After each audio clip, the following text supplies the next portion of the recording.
Cardíacos en pediatría.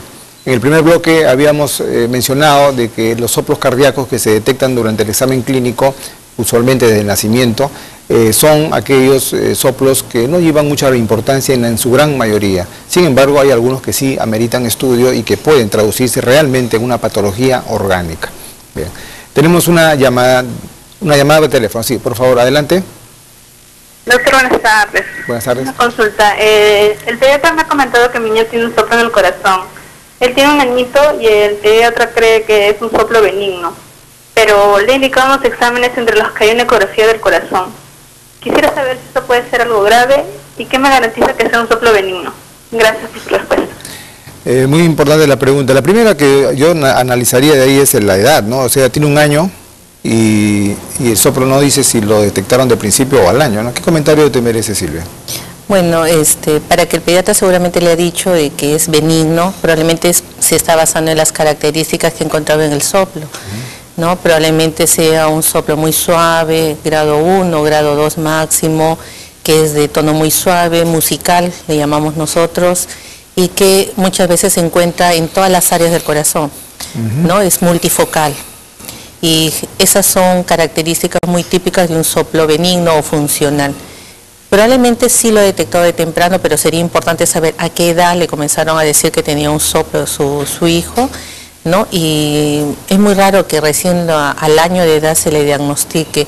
Si estamos hablando, sospechando de que es un soplito funcional, generalmente van a desaparecer alrededor del año o a veces alrededor de los 5 años, ¿no? En algunos casos. Pero las características siempre se van a mantener igual, no va a incrementar intensidad, no va a ubicarse solamente en una sola área, y es un niño que ha desarrollado su talla, su peso han sido adecuados y no ha habido ninguna intercurrencia durante su vida, ¿no? Bueno, es evidente que a veces es un poco difícil detectarlo de muy temprano, un soplo también, aunque ahora hay métodos que se pueden hacer, ya vamos a conversar más adelante qué métodos podemos tener a la mano para detectar un soplo muy tempranamente o por lo menos una malformación.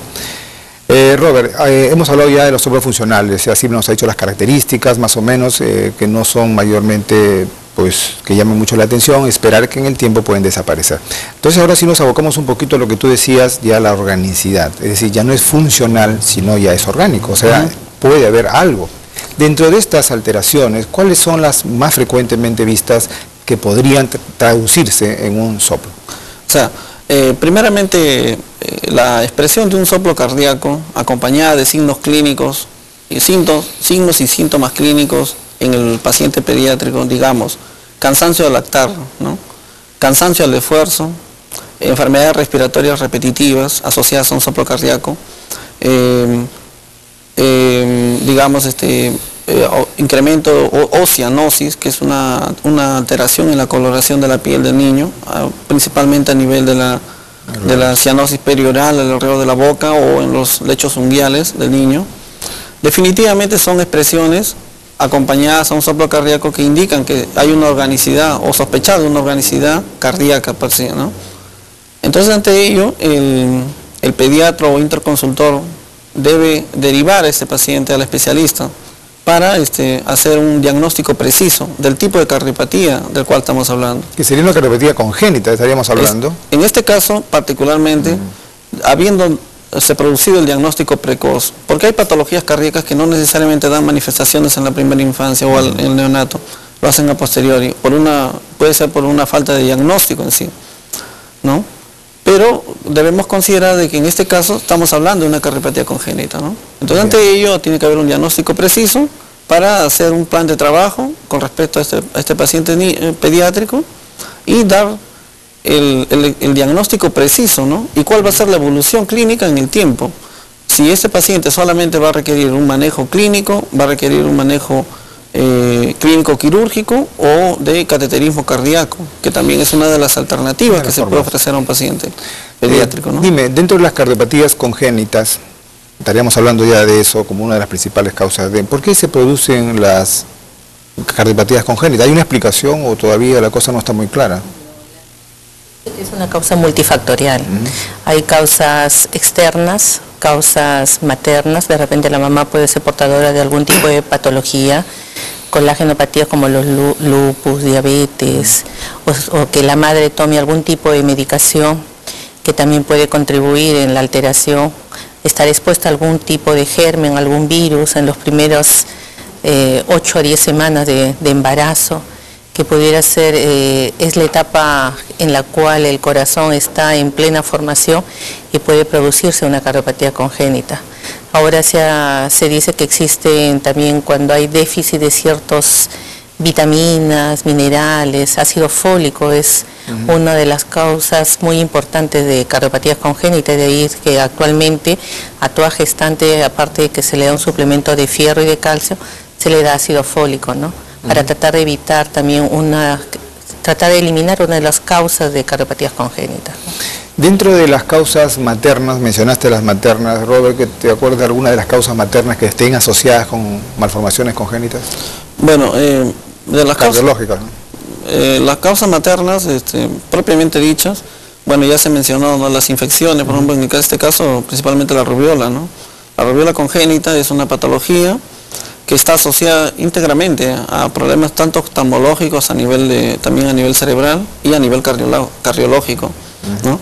La diabetes también siempre, clásicamente ha sido mencionada, ¿no?, como una causa de cardiopatía congénita, el consumo de ciertos medicamentos, ¿no?, litio, medicamentos tóxicos que son indicados generalmente a veces por una sobreexposición, ¿no?, del paciente o por necesidad médica, ¿no?, sin tener un conocimiento de estar embarazada, ¿no? Entonces por una cuestión accidental también podría ser.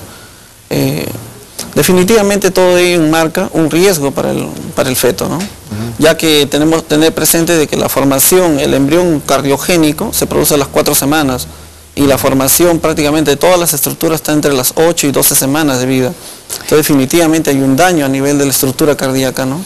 Es ahí donde pueden influenciar los factores, ¿no?, que muchas veces también son múltiples, ¿no? O sea, pueden ser la suma de una madre alcohólica, por ejemplo, una madre que consuma drogas y además pues le viene una infección o además tiene también problemas de tipo ambiental, ¿no? Entonces no solamente es puro, ¿no?, también hay... Sí, tenemos una consulta de exteriores. A ver, adelante por favor. Mi sobrino tiene un soplo fisiológico según su pediatra y él me ha dicho que eso va a desaparecer solo. Quisiera saber si es cierto y en cuánto tiempo desaparecerá. Bueno, en la parte inicial habíamos conversado un poco, pero yo quisiera reforzar y quizás tomando como la pregunta como fondo es, ¿los soplos fisiológicos tienden a desaparecer y los soplos orgánicos también tienden a desaparecer o siempre permanecen en el tiempo? ¿Qué dice Silvia? Bueno, los soplos orgánicos son producidos por algún defecto. Correcto. Entonces, si no corregimos ese defecto, siempre van a estar presentes. Pero recordemos que hay defectos que son muy grandes y por lo tanto no generan turbulencia en el pasaje de la sangre. Entonces podría ser que yo no escuche soplo y eso no quiere decir de que ya el niño se curó o que no tiene una cardiopatía importante. Entonces no solamente, por eso recurrimos a los exámenes auxiliares, ¿no?, entre ellos la radiografía, el electrocardiograma y la ecocardiografía, con lo cual vamos a afinar nuestro diagnóstico y vamos a ver si el niño tiene una cardiopatía o no. En cuanto a los soplos funcionales, normalmente funcionales quiere decir que no existe ningún defecto y que el factor que está produciendo ese sonido extra a la hora de la ocultación va a ir desapareciendo. A veces es solamente porque recordemos que la frecuencia cardíaca de un recién nacido es mucho más acelerado. Conforme el niño va creciendo, sigue acelerado pero va haciéndose más lento hasta ser la frecuencia cardíaca de un niño, de un adulto, que es mucho más lento comparado con la de un recién nacido. Entonces a veces solamente por la frecuencia cardíaca es que podemos escuchar presencia de sonidos y a eso le llamamos soplo, ¿no? Entonces conforme vamos entrando en edad, vamos creciendo, va desapareciendo muchas veces el soplo funcional que llamamos, solamente porque la frecuencia cardíaca va bajando y eso es... Ahora dime, para aclarar eso, ¿pero existen alteraciones cardíacas, morfológicas, que también pueden desaparecer en el tiempo? Podría ser que sí. Si yo tengo hipertensión pulmonar, o sea, es una cardiopatía congénita, que me va a hacer que mis arterias pulmonares comiencen a endurecerse, engrosarse y ya establecerse hipertensión pulmonar, pudiera ser de que yo el soplo ya no lo escuche. Pero es por la hipertensión pulmonar, claro, ya se me está agravando más mi cardiopatía.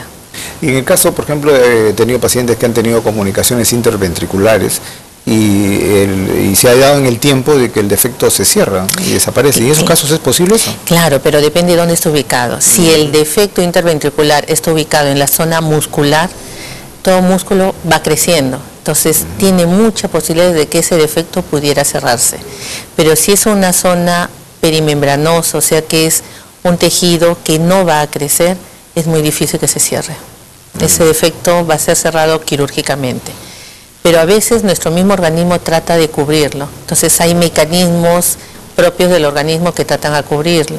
Entonces a veces un defecto que puede medir 5 milímetros está muy cerca a la válvula tricúspide, la tricúspide lo trata de cubrir y prácticamente casi el 70% está cubierto. Y no es que el defecto ya se ha achicado, sino es que la válvula tricúspide se está pegando, claro, entonces al final ya no será de 5, sino de repente es 1 o 2 milímetros.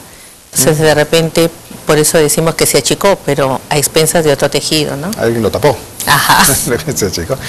Bueno, amigos, en realidad, como estamos viendo en el transcurso de estos dos primeros bloques, estamos analizando de que los soplos, la mayoría son benignos, que no hay que preocuparse demasiado. Obviamente en manos de especialistas que sepan identificarlos, seguirlos, sobre todo, como bien decía Silvia, un seguimiento siempre va a ser muy importante.